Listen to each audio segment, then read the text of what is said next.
यहाँ तुम समझ सोच कर चलना, यह तो राह बड़ी अति टेढ़ी, मन के साथ न पड़ना। स्वामी जी महाराज का चेतावनी का यह शब्द, चेतावनी से आपका असल भाव क्या है? असल में जब जब संत महात्मा हमारे दरमियान आए, हम जीवों की अवस्था को देखते हुए हमें कई बार उपदेश दिया, प्रेम से, प्यार से, कई कई तरीकों से हमें समझाने की कोशिशें की। वो इसलिए कि इस संसार में आने का हम अपना असल उद्देश्य ना भूल जाएं, लेकिन इसके बावजूद हम फिर भी भूल गए। अब आगे भी हम उनके उपदेश को भुला ना देवें, इसलिए आज आप हमें चेतावनी देकर समझा रहे हैं। अगर हम आज भी स्वामी जी महाराज की चेतावनी को समझ लें तो हमारा यह मनुष्य जन्म बर्बाद होने से बच सकता है। उदाहरण के तौर पर हमने कई बार सफर के दौरान सड़कों पर कई तरह की चेतावनियां पड़ी होंगी कि आगे गहरा गड्ढा है, गहरी खाई है, सड़क टूटी हुई है या कोई खतरनाक मोड़ है। उस चेतावनी को पढ़कर हम उसी वक्त सतर्क हो जाते हैं और बड़ी सावधानी से वहां से सुरक्षित बाहर निकल जाते हैं। मगर कैसे? जब हमने उस चेतावनी पर अमल किया। अगर हम उसे नजरअंदाज कर देते तो विचार करके देखें कि उस वक्त हमारे साथ कोई बड़ी दुर्घटना भी घट सकती थी, यहां तक कि हमारी जान भी जा सकती थी। मगर हमने उस चेतावनी पर अमल किया तो बच गए। ठीक इसी तरह से संत सतगुरु इस संसार की असलियत को बाखूबी समझते हैं और हमारी हालत को भी जानते हैं कि हम यहां पर क्यों आए हैं, कौन सा काम करने के लिए आए हैं और कर क्या रहे हैं। जिस ढंग से हम इस संसार के अंदर अपने मन के कहे लगकर अंधाधुंध भागम भाग में लगे हुए हैं, आप फरमाते हैं ऐसे तो हमारा यह मनुष्य जन्म ही बर्बाद हो जाएगा। इसलिए तो आपने कहा कि यहां तुम समझ सोच कर चलना, क्योंकि हम बाकी सारे काम तो सोच समझ कर करते हैं। केवल एक काम ऐसा है जिसे हम बिना सोचे समझे करते हैं, और वो काम है मालिक की भक्ति का, जिसे हम या तो देखा देखी करते हैं या फिर जो हमारे मन को अच्छा लगता है। असल में हमने अपनी जीवन रूपी गाड़ी का ड्राइवर ही मन को बना रखा है, और ये मन जिधर ले जाता है वहीं चले जाते हैं, जो करवाता है वही करते हैं। सारे के सारे काम मन के कहे अनुसार तो करते हैं, यहां तक कि मालिक की भक्ति भी हम मन के कहे अनुसार ही करते हैं। आप फरमाते हैं मालिक की भक्ति के लिए मिला यह इंसानी चोला, इसमें बैठकर मन के कहे लगकर मालिक से मिलाप करना इतना आसान नहीं। इसलिए तो आपने कह दिया कि यह तो रहा बड़ी अति टेढ़ी। टेढ़ा किस लिए कहा? हम जरा इतिहास उठाकर देखें तभी तो जानेंगे कि हमारे ऋषि मुनियों ने घर बार छोड़े, बाल बच्चे त्यागे, जंगलों पहाड़ों पर भटके, कई कई साल तक तप किया। नतीजा क्या हुआ? मालिक से तो मिलाप हुआ नहीं, उल्टा अहंकार में चूर चूर हो गए, यहां तक कि अपना जीवन भी बर्बाद कर बैठे। क्यों? क्योंकि अपनी मन बुद्धि के अनुसार चले। इसलिए कबीर साहब ने फरमाया मन के मते न चालिए। क्यों? कहते हैं मन के मते अनेक। हम सभी जानते हैं कि परमात्मा एक है। सारे धर्म ग्रंथ पोथियां भी यही पुकार पुकार कर कह रहे हैं कि परमात्मा तो एक है। भले धर्म अलग अलग हों, लेकिन सब बात एक ही कर रहे हैं कि परमात्मा एक है। लेकिन ये मन के चलाए हुए मत अनेक है। इसी अनेकता में उलझकर आज तक हम यही नहीं समझ पाए कि मालिक की भक्ति का सच्चा रास्ता कौन सा है, हम कहां जाएं, किसको माने, समझ ही नहीं आता। इसी अनेकता के कारण आज तक हम जन्म मरण के चक्कर काट रहे हैं, क्योंकि आज तक हमने किया ही क्या?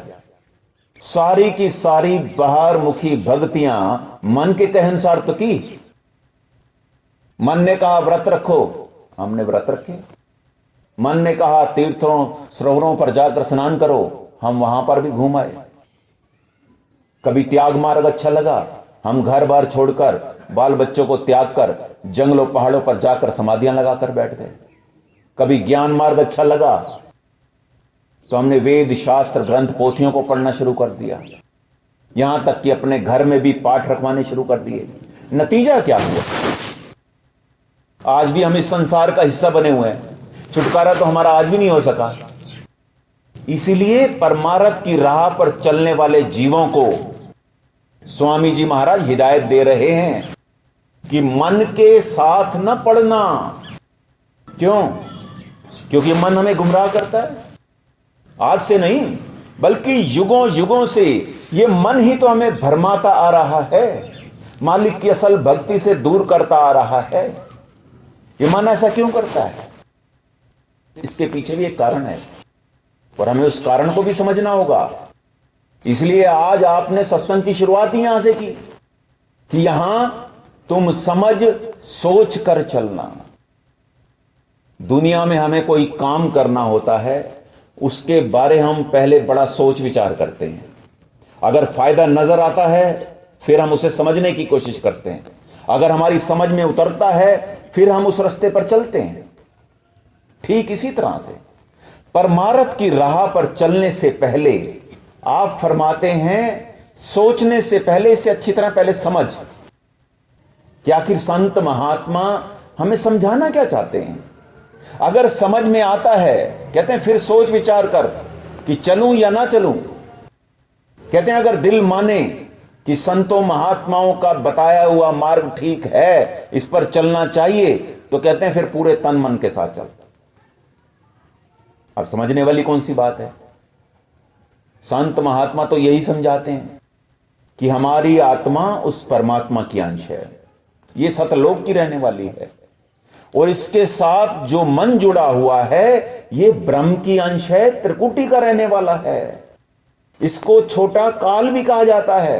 स्वामी जी महाराज ने कहा, हे मन दुष्ट काल का चेहरा। इस रचना में आने से पहले हमारी आत्मा को कार्य करने के लिए मन का साथ मिला।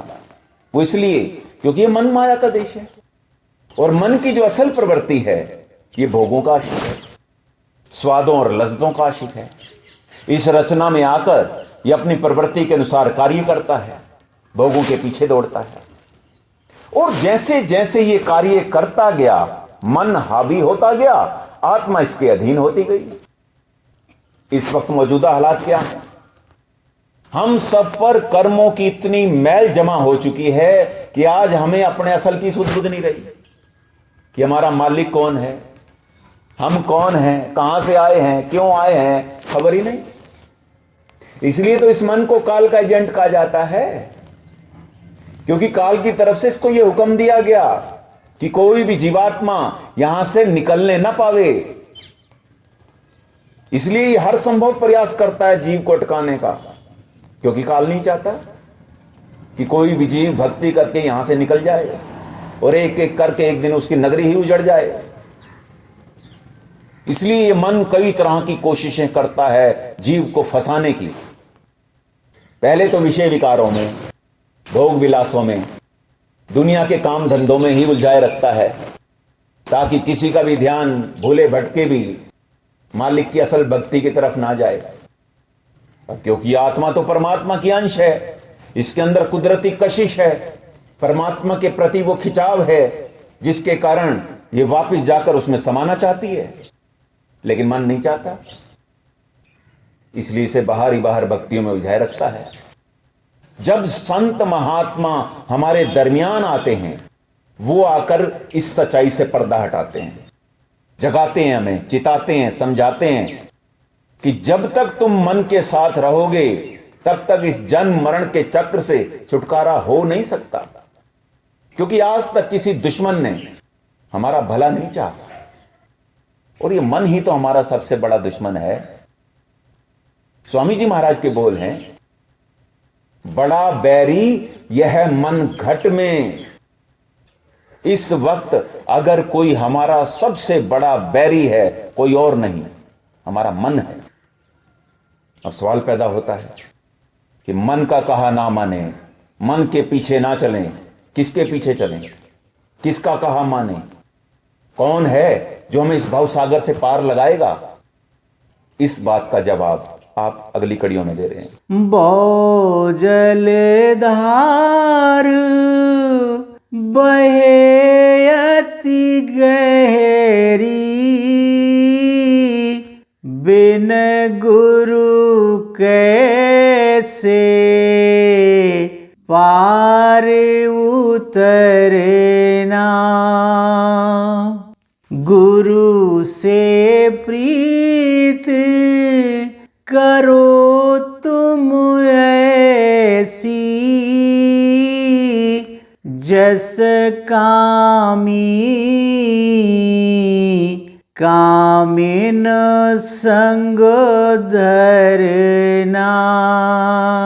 कहते हैं भोजल धार बहे अति गहरी। ये भोजल क्या है? ये कर्मों का ऐसा महाजाल है, आवागमन का ऐसा चक्र है, जिसमें से अगर हम अपनी मन बुद्धि से निकलना भी चाहें, निकल नहीं सकते। क्यों नहीं निकल सकते? क्योंकि यहां काम क्रोध की लहरें चल रही हैं। जरा जरा सी बातों पर लोग मरने मारने को तैयार हो जाते हैं। कबीर साहब के बोले, आग लगी आकाश में बरस रहे अंगार। कहते हैं संत ना होते जगत में जल मरता संसार। ये बात पक्की है कि संत सतगुरु अगर इस धरती पर मौजूद ना हो तो ये संसार तो कब का जलकर राख हो चुका होता, क्योंकि यहां सबके सिर पर क्रोध सवार है। जरा जरा सी बातों पर लोग खून खराबा करने को तैयार हो जाते हैं। वो इसलिए क्योंकि यहां काम क्रोध की, लोभ मोह अहंकार की, आशाओं तृष्णाओं की बड़ी प्रचंड लहरें हैं जो पूरे वेग के साथ चल रही हैं, और हर एक जीव उसकी लपेट में आ चुका है। और ऐसे में किसी पूर्ण संत सतगुरु की सहायता के बगैर इस संसार रूपी भवसागर से पार उतरना मुश्किल ही नहीं, नामुमकिन है। और ऐसा केवल स्वामी जी महाराज ने नहीं कहा, बल्कि सभी संतों महात्माओं का यही कहना है। गोस्वामी तुलसीदास जी ने तो यहां तक कह डाला कि गुरु बिन भवनिध तरे न कोई, जो विरंच शंकर सम होई। हमारी तो औकात ही क्या है? अगर हम बड़े से बड़े देवी देवता, देवों के भी देव, महादेव भी बनकर इस धरती पर क्यों ना आ जाएं, तब भी गुरु की रहनुमाई के बगैर इस संसार रूपी भवसागर से पार उतारा नहीं हो सकता। हजरत सुल्तान बाहू के बोल हैं, कोई मन तारे तर तर हारे, कोई किनारे चढ़िया हो। कहते हैं वो थक गए, हार गए, चूर हो गए, जो अपनी मन बुद्धि के सहारे इस संसार रूपी भवसागर को लांघने की कोशिशें करते रहे। कहते हैं आज तक तो कोई पार हो नहीं पाया। सब के सब इस संसार रूपी भवसागर के मझधार में हैं, युगों युगों से गोते ही खा रहे हैं, एक योनि से दूसरी योनि में ही बस चक्कर काट रहे हैं। छुटकारा तो नहीं हुआ, पार उतारा तो नहीं हुआ। पार कौन जाते हैं? तो आप ही ने जवाब दिया कि सही सलामत पार गए कौन? कहते जिन्ना मुर्शद दा लड़ फड़िया हो।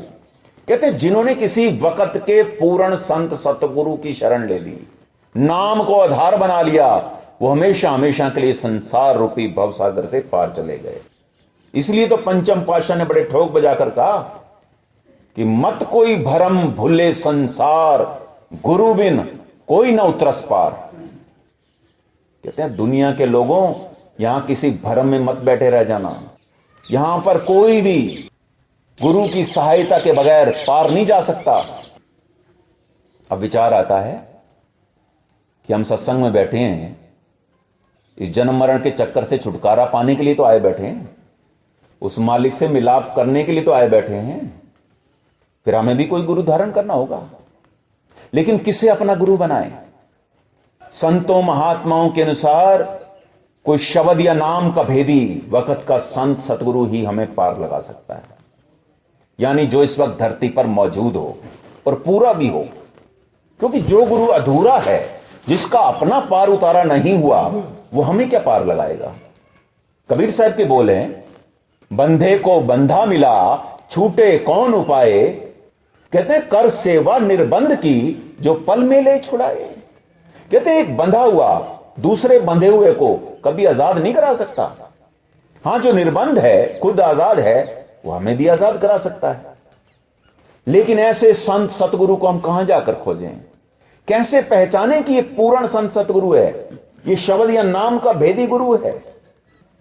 क्योंकि अंधे की तो कोई ताकत नहीं कि वो आंखों वाले को पकड़ ले, बच्चे की क्या औकात वो अपने अध्यापक की परख कर ले, हमारी क्या हस्ती कि हम उस अलख अगम अनामी तक पहुंच रखने वाले पूर्ण संत सतगुरु को जान सकें। फिर क्या करें। चौथी पातशाही गुरु रामदास जी ने बड़ी सरल सी बात हमारे सामने रखी। आप फरमाते हैं, जिस मिलिए मन होए आनंद सो सतगुरु कहिए। कहते हैं जिस गुरु की शरण में जाने से मन के अंदर आनंद की लहर उठे, सच्ची खुशी का एहसास जागे, समझना वही तुम्हारा गुरु है, उस गुरु को धारण करो। अब गुरु धारण करने के बाद क्या करना है, तो आपने फरमाया गुरु से प्रीत करो, क्योंकि बिना प्रीत और प्यार के हम उनसे कोई फायदा नहीं उठा सकते। दशम पातशाह के बोल हैं, साच कहूं सुन लो सभे जिन प्रेम कियो तिन ही प्रभ पायो। अब गुरु के साथ किस दर्जे का प्यार होना चाहिए, स्वामी जी महाराज बड़े अव्वल दर्जे की मिसाल हमारे सामने रखते हैं। आपने फरमाया गुरु से प्रीत करो तुम ऐसी, कैसी, कहते जस कामी कामण संग धरना। कहते जैसे कामी पुरुष का ध्यान हर वक्त एक ही खटक उसके मन में लगी रहती है, ठीक इसी तरह हमारे अंदर भी उठते बैठते चलते फिरते सोते जागते अपने सतगुरु के प्रति प्रेम जागृत होना चाहिए। अब ऐसा तो हम चाहते हैं, लेकिन उसके लिए करें क्या, उसका तरीका आप आगे बता रहे हैं। संग करो चेटक चित राखो, मन से गुरु के चरण पकड़ना, छल बल कपट छोड़ कर बर तो गुरु के वचन समझना। ये लाइनें तो दो हैं, लेकिन इसके अंदर बातें आपने चार बता दी।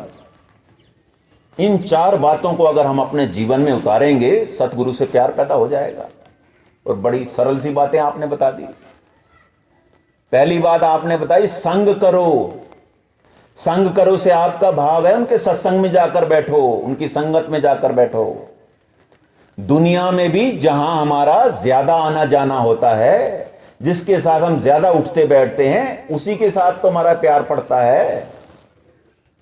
संत रविदास जी के बोले हैं, साध संगत बिन भाव नहीं उपजे। आज हम सारे सत्संग में बैठे हैं, हमारा ख्याल मालिक की भक्ति की तरफ है। अगर हम बाहर संसारियों के साथ बैठे होते तो क्या उस वक्त भी हमारा ख्याल मालिक की भक्ति की तरफ होता? कभी नहीं, क्योंकि संगति का ही असर होता है। शराबियों के साथ बैठेंगे, शराब पीने की आदत पड़ जाएगी। जुआरियों के साथ बैठेंगे, जुआ खेलने की आदत पड़ जाएगी। अगर मालिक के भक्तों और प्यारों की संगत में जाकर बैठेंगे, जो मालिक के रंग में रंगे हुए हैं, एक ना एक दिन उनको देखा देखी हमारे अंदर भी सतगुरु के प्रति प्रेम जागृत हो जाएगा। आम कहावत है कि खरबूजे को देखकर खरबूजा रंग बदलता है। इसलिए आप फरमाते हैं ऐसे गुरुमुखों का संग करो। और दूसरी बात आपने कही, मन से गुरु के चरण पकड़ना। मन से, हम तन से उनके चरणों को पकड़ना चाहते हैं। तन से वो अपने चरण ना किसी को पकड़ने देते हैं, ना हम पकड़ सकते हैं। फिर किन चरणों को पकड़ने के लिए आप कह रहे हैं? जिन चरणों को पकड़ने की बात आप कह रहे हैं वो चरण बाहरी नहीं है, वो हमारे अंतर में है, जिसके बारे गुरु अर्जन देव जी ने इशारा किया। गुरु के चरण ऊपर मेरे माथे, ताते दुख सगले मेरे लाथे। और उन चरणों तक हम सच्चे मन से अभ्यास के माध्यम से ही पहुंच सकते हैं। स्वामी जी महाराज कहा करते थे कि अगर सच्ची तमन्ना है अपने सतगुरु के चरणों को छूने की, तो कहते हैं ऐसा अभ्यास करो कि रूह सिमटकर फौरन ऊपर आ जाए। यही सच्ची बंदगी है जो उसे मंजूर है। लेकिन ऐसी बंदगी हमारी बन नहीं पाती। क्या कारण है? इतने साल हो गए, हम सबकी यही तो शिकायतें होती हैं कि भजन सिमरन हो नहीं पाता, अभ्यास बन नहीं पाता। क्यों नहीं बन पाता? कारण क्या है? हमने कभी इतनी गहराई से कभी विचार ही नहीं किया। हमने आज तक विचार किया दुनिया जहान के बारे में। आदमी विचार करता है कि मैं इस साल नया मकान बनाऊंगा, हम देखते हैं वो जैसे तैसे बना ही लेता है। कोई विचार करता है मैं इस साल अपने बच्चों का ब्याह कर दूंगा, वो कर देता है। कोई गाड़ी का विचार करता है, वो गाड़ी भी ले आता है। भजन सिमरन के बारे में हमने कभी इतनी गहराई से विचार ही नहीं किया। अगर विचार करते तो कारण भी समझ आता कि क्या कारण है, ये इतने साल हो गए अभ्यास बन क्यों नहीं रहा। कारण एक है जिसके बारे आपने कहा, छल बल कपट छोड़ कर बरतो। ये कारण है। हम सत्संग पर भी जा रहे हैं, अहंकार भी कर रहे हैं, सेवा भी कर रहे हैं, झूठ भी बोल रहे हैं, सत्संग भी सुन रहे हैं, सिनेमा भी देख रहे हैं। सवेरे सत्संग में आ गए, शाम को फिल्म देख ली। अभ्यास कहां से बनेगा? तो इसलिए आप कह रहे हैं छल बल कपट छोड़ कर बरतो, क्योंकि हम अंदर से कुछ और हैं, बाहर से कुछ और, दिखाते कुछ हैं, होता कुछ है। अगर कोई बंदा हमारे साथ कपट के साथ बर्ताव करे, हम पर अपने बल का इस्तेमाल करे, हमारे साथ छल करे, जब वो बंदा ही हमें पसंद नहीं आता, तो छल बल कपट के साथ क्या हम अपने सतगुरु को भाएंगे? क्या उसका प्यार हासिल कर पाएंगे? इसलिए आप इनको छोड़ने की बात करते हैं। लेकिन छोड़ेंगे तो हम तभी ना जब हमें पहले इन बातों का एहसास होगा। अभी तो हमें इन बातों की खबर ही नहीं कि हमारे अंदर छल बल कपट भी है। वो इसलिए क्योंकि अभी हमारी निगाह दूसरों पर है, हमें दूसरों के तो दोष नजर आते हैं। जब तक ये निगाह मुड़कर अपनी ओर वापस आती नहीं, जीवन बदल नहीं सकता। अब इन बातों को हम कई बार सत्संगों में सुनते हैं, लेकिन समझने की कोशिश नहीं करते। इसलिए चौथी हिदायत आपने यही दी कि सतगुरु के गुरु के वचन समझना। हम सुनते हैं, एक कान से सुना, दूसरे से बाहर, समझने की कोशिश नहीं करते। अगर समझते तो क्या हम उन्हें दुख देते? इतिहास उठाकर देख लें। गुरु नानक देव जी से चक्कियां पिसवाई, गुरु अर्जन देव जी को तपते हुए तवों पर बिठाया, गुरु तेग बहादुर का शीश चांदनी चौक में उतार दिया, हजरत मोहम्मद साहब के दांत तोड़ दिए, पलटू साहब को यूपी के चौराहे पर जिंदा जला दिया। उनका कसूर क्या था? उन्होंने तो हमें सच के साथ जुड़ने का उपदेश दिया। हम लोगों ने उस वक्त क्या किया? असल में उस वक्त हमने उनके वचनों को समझा ही नहीं। और अफसोस की बात तो यह है कि आज भी हम उनके वचनों को समझने को तैयार नहीं। और अगर आगे भी हमारा यही हाल रहा तो हमारा काम कैसे बनेगा? इसलिए आप हिदायत कर रहे हैं कि जो सत्संग में जाकर सुनते हो उसे समझने की कोशिश करो। अगर किसी वजह से अभी तक हम उनके वचनों को नहीं समझ सके, ना सही, कोई बात नहीं। आप फरमाते आज से, बल्कि अभी से आगे आप क्या समझाने जा रहे हैं, अगर हम उसे ही समझ लें तब भी हमारा काम बन जाएगा। डरते रहो काल के भय से, खबर नहीं कब मरना। श्वासों श्वास हो कर बोरे पल पल नाम सुमिरे ना। ये बात पक्की है कि जो आया है वो एक दिन जाएगा जरूर, जो पैदा हुआ है वो मरेगा जरूर, जो बना है वो टूटेगा जरूर। लेकिन अचरज की बात यह है कि फिर भी हमें इन बातों का जरा सा भी भय नहीं। अभी तक हमें अपना अंत ही चेते नहीं, बेअंत चेता किस दिन आएगा। जिस दिन हमें अपना अंत चेते आ गया उस दिन बेअंत भी चेता आ जाएगा। इसलिए आप कह रहे हैं कि डरते रहो काल के भय से, खबर नहीं कब मरना। कहते पता नहीं लगेगा मौत कब घेर लेगी, इसलिए कहते हैं आगे देखो, आगे मौत भी तो आ रही है। लेकिन एक बच्चा आगे देखता है, उसको तो अपनी जवानी नजर आती है। जवान आगे देखता है, उसको अपना बुढ़ापा नजर आता है। बुढ़ा व्यक्ति अगर आगे देखता है, उसको अपना अंत नजर आता है।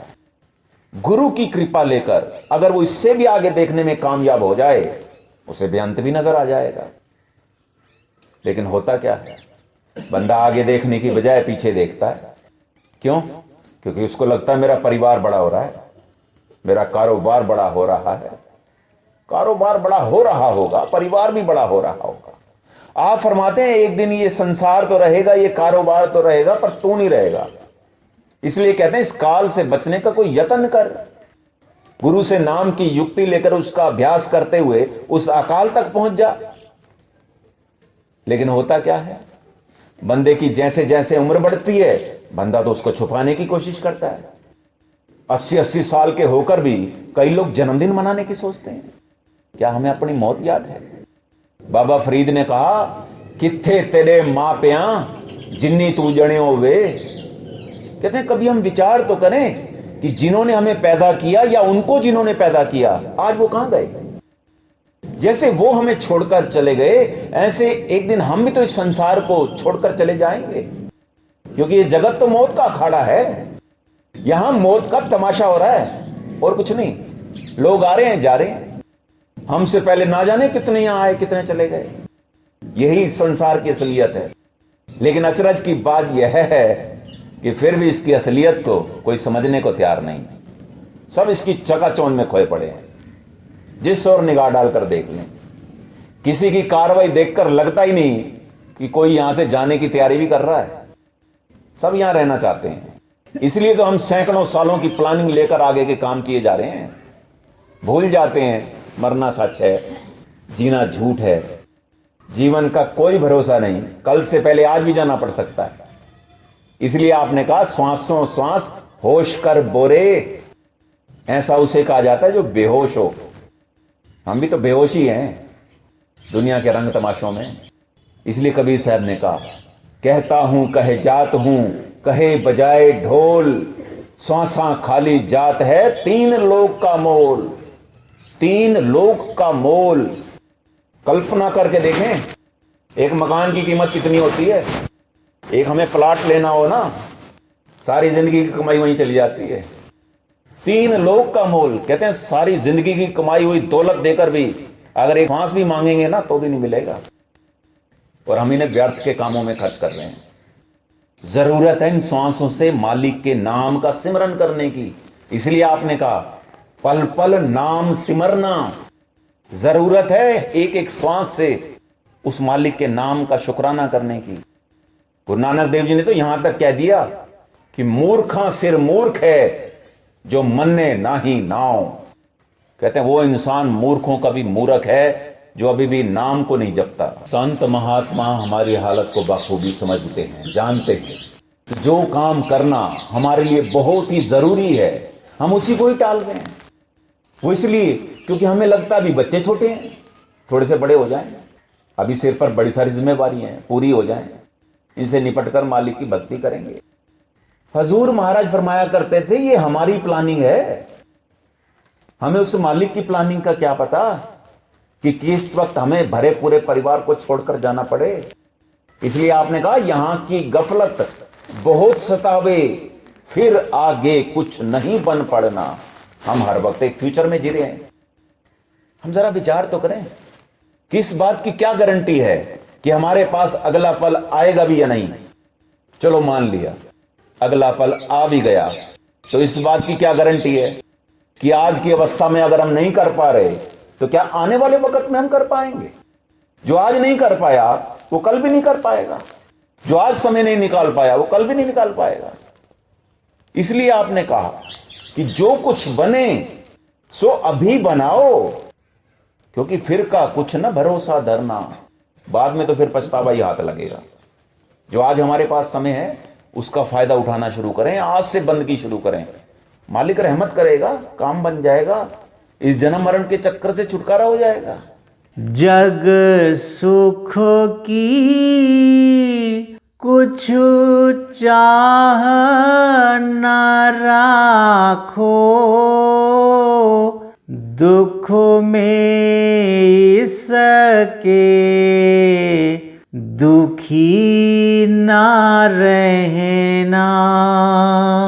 दुख की घड़ी गनीमत जानो, नाम गुरु का छिन छिन भजना। सुख में गाफिल रहत सदा नर, मन तरंग में दम दम बहना। ताते चेत करो सत्संगत, दुख सुख नदियाँ पार उतरना। दुनिया का हर एक इंसान सुख पाना चाहता है, लेकिन असल सुख है कहाँ ये किसी को खबर नहीं। खबर है तो इस नश्वर संसार की, इसके साजो सामान की। होटल कौन से की रोटी स्वाद है ये तो पता है, सत्संग में शब्द कौन से महात्मा का है नहीं पता। वो इसलिए क्योंकि जहां हमारा ध्यान होगा हमें ज्ञान भी वहीं का होगा। हमारा ध्यान ही दुनिया में है, इसलिए हमें ज्ञान भी दुनिया का है। अब घड़ी सामने पड़ी है, जब तक घड़ी की तरफ ध्यान ही नहीं गया हमें समय का ज्ञान नहीं हुआ। जैसे ही घड़ी की सुइयों की तरफ ध्यान गया, ज्ञान हो गया कि सत्संग शुरू हुए 35 मिनट हो गए। क्योंकि ध्यान और ज्ञान साथ साथ रहते हैं। हमारा ध्यान दुनिया में है, इसलिए हमें दुनिया का ज्ञान है, और इसलिए हम दुनिया के सुखों को पाने के लिए दिन रात भाग रहे हैं। और जग की आप क्या हिदायत कर रहे हैं? जग सुख की कुछ चाह ना रखो। कहते हैं संसार के सुखों की चाहना को अपने अंदर मत पालो। क्यों? क्योंकि संसार इच्छाओं का ऐसा महासागर है जिसकी असंख्य लहरें जीव को पहले तो अपनी लपेट में ले लेती हैं, फिर 84 के चक्कर की ओर धकेल लेती हैं। इसके बावजूद सुबह से शाम तक हमारे अंदर ना जाने कितने कितनी इच्छाएं जन्म लेती हैं, और हर इच्छा के पीछे हम सुख पाना चाहते हैं। होता क्या है, अब एक ही जन्म के अंदर किसी की भी सारी इच्छाएं तो पूरी हो नहीं सकती। हम तो ये चाहते हैं कि सारी इच्छाएं इसी जन्म में बल्कि इसी वक्त पूरी हो जाएं। इच्छाएं तो पूरी होंगी, इसमें कोई शक नहीं, लेकिन उसके लिए लंबा इंतजार करना पड़ेगा। ना जाने कितने कितने जन्म हमें फिर से इस धरती पर आकर लेने पड़ेंगे। हम विचार तो करें कि संसार की इच्छाएं पैदा करके हम आग के अंदर लकड़ियां तो खुद ही डलवा रहे हैं, अपने लिए आवागमन का जाल तो खुद ही तैयार किए जा रहे हैं। भूल जाते हैं कि ये मन दुनिया का पीर है। हर इंसान यही चाहता है कि दुनिया की हर एक चीज उसे मिल जाए, ये भी मिल जाए, वो भी मिल जाए, सब कुछ मिलेगा। क्यों? क्योंकि परमात्मा ने अपने से जुदा करने से पहले काल को यह हुक्म दिया था, जिसके बारे गुरु अर्जन देव जी ने लिखा है, पिता कृपाल आज्ञा एकीनी, बारक मुख मांगे सो देना। कहते हैं मैं अपने बच्चे तुझे सौंप रहा हूं, इस शर्त पर ये जो मांगे, जो इच्छा प्रकट करें, इनको देना। इसलिए आज नहीं तो कल, इस जन्म में नहीं तो अगले जन्म में हमारी हर एक इच्छा को पूरा किया जाएगा। अब हम इस बात पर भी विचार कर लें, इन्हीं इच्छाओं के कारण तो आज तक हम जन्म मरण के चक्कर काट रहे हैं, और अगर आगे भी हम इस संसार की ही इच्छाएं पैदा करते रहेंगे, हमारा छुटकारा कैसे होगा? इसलिए तो आप हिदायत कर रहे हैं, जग सुख की कुछ चाह ना रखो और दुख में इसके दुखी न रहना। क्योंकि जिस सुख को पाकर हमें शांति आएगी, तृप्ति आएगी, आनंद आएगा, वो सुख दुनिया की किसी भी चीज के अंदर है नहीं। फिर भी हम दुनिया के सुख पाना चाहते हैं, सुख मिलता नहीं, दुखी हो जाते हैं। इसलिए आपने कहा दुख की घड़ी गनीमत जानो। कहते हैं ऐसी दुख की घड़ी अगर आ रही है जीवन के अंदर, उसको गनीमत समझो, मालिक की नियामत समझो। क्यों? क्योंकि दुख की घड़ी में ही तो उसकी याद बनती है, मालिक की भक्ति की ओर ख्याल जाता है। कबीर साहब ने तो यहां तक कह दिया कि बलिहारी व दुख की जो पल पल नाम जपाए। कहते हैं मैं ऐसे दुखों पर बलिहार जाता हूं, कुर्बान जाता हूं, जिसके आने से मालिक की याद आ जाती है, नाम का सिमरन शुरू हो जाता है। कहते हैं सुख के माथे सिल पड़े जो हर का नाम बिसराए। क्योंकि अक्सर होता तो यही है, दुख दारू सुख रोग भया, पंचम पातशाह के बोल है। दुख हमारे जीवन में दारू बनकर आता है, दवा बनकर आता है, और दवा एक दिन दांत बन जाती है, और सुख रोग बनकर आता है। आप भी यही समझा रहे हैं, सुख में गाफिल रहत सदा नर।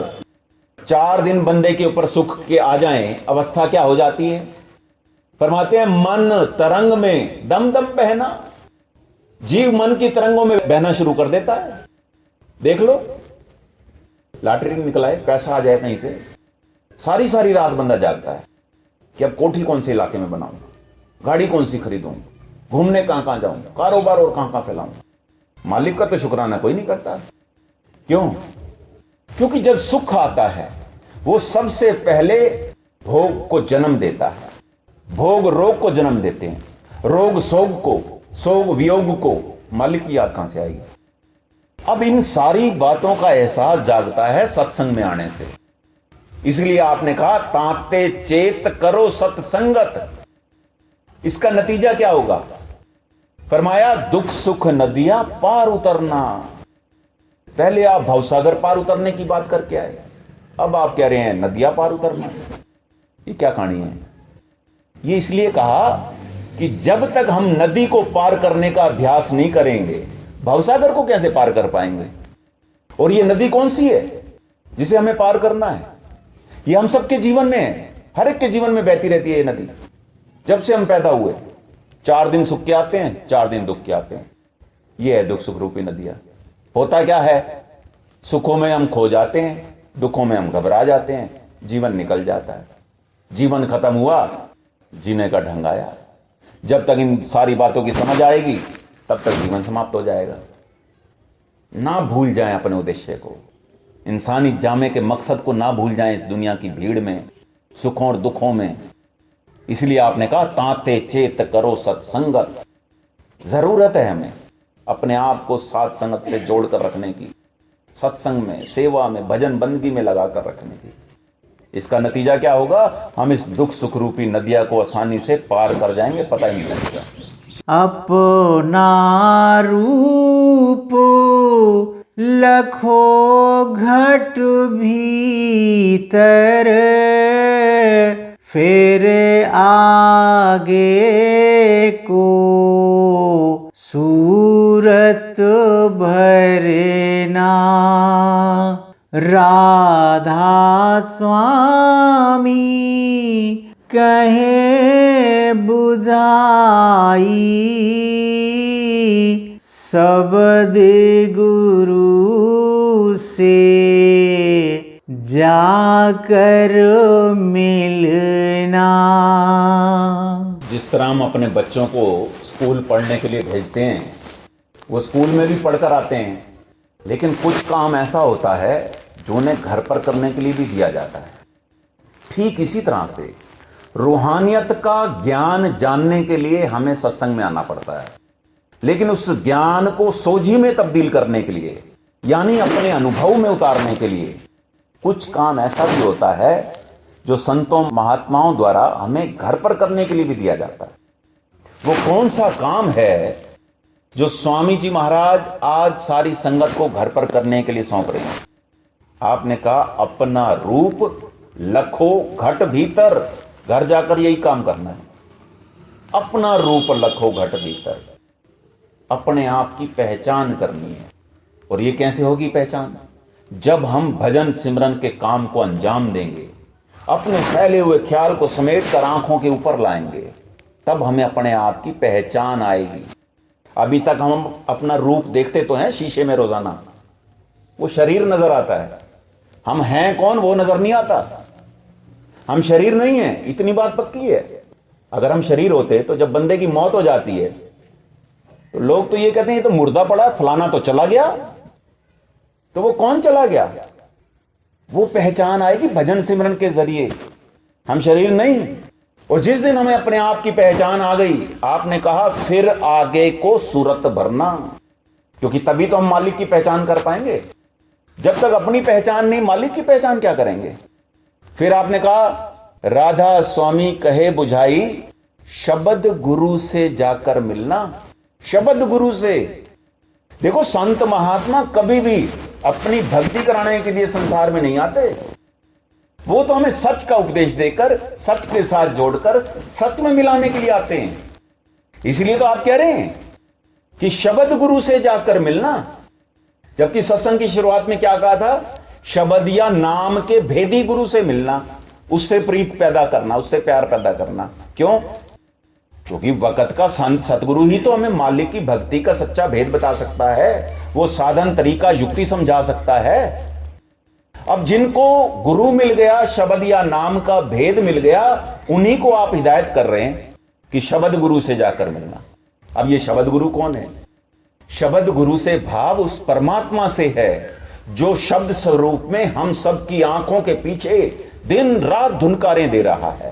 कहते हैं उससे जाकर मिलो, क्योंकि मुक्ति तो उसी से होगी।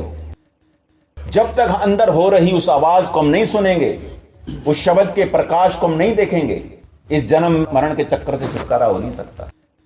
इसीलिए आप हिदायत कर रहे हैं कि अभ्यास करो, अपने फैले हुए ख्याल को समेटकर आंखों के ऊपर लाओ।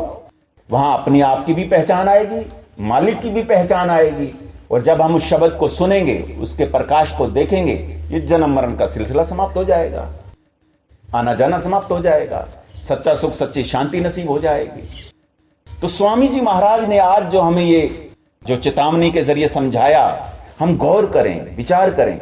इसको केवल सुनने तक ना रखें, क्योंकि सुनना तो केवल एक कान रस है, कानों को बड़ा रस आता है। आज सत्संग बड़ा अच्छा था जी, लेकिन ये घर जाते जाते तक खत्म हो जाएगा। ये सुना, उसको समझा, तो वो मन का रस है, मन को अच्छा लगता है, बात समझ आ जाए। सुनकर समझकर अगर हम उसे अमल में ले आए तो वो रस हमारी आत्मा तक पहुंचेगा, उससे हमारी आत्मा का कल्याण होगा, मुक्ति होगी।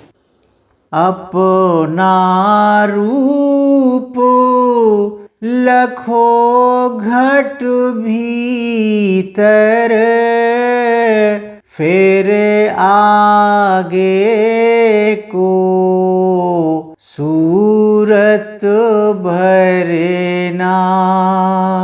राधा स्वामी कहे बुझाई,